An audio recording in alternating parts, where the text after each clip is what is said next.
content in the context of it being poetry in the form of songwriting. So we're really in the poetry business in one way, shape, or form as well. So how do you feel about poetry and music at this time in terms of, historically, there's been a social consciousness in certain genres, hip hop and rock in particular. Do you feel that that's present now? Where do you see it? If it's not, why do you think that is? What are your thoughts on that? No, I think that, as you kind of mentioned, that this level of social consciousness has always been a part of the music industry.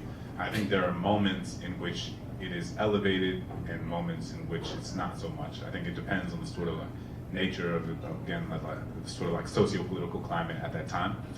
But I mean, the best example, Bob Dylan just won the Nobel Prize for Literature, right?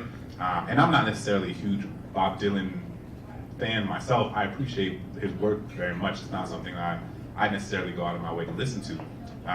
But and it was interesting because there was a conversation in the writing world about like whether that's like a slap in the face or if it's a good thing. And for me, I think anything that expands what can often be a very myopic notion of like what constitutes as legitimate or non-legitimate literature is an important conversation to have. I mean, I think even as a spoken word artist, I take that very seriously, right? Because what can happen is that as a spoken word artist, there can be this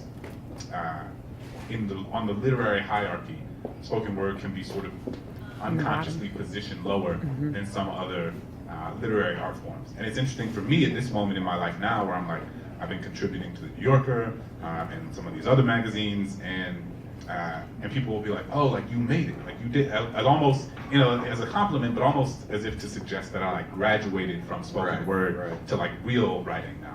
And I think that's really important to push back against, because that's something that is deeply laden in like racial, cultural, and class-based pathologies about who gets to decide what is legitimate or illegitimate art. And I think that's what hip hop was born out of too, right? This idea of rejecting these sort of like false arbiters of legitimacy and saying we are going to create something specifically for us. So in that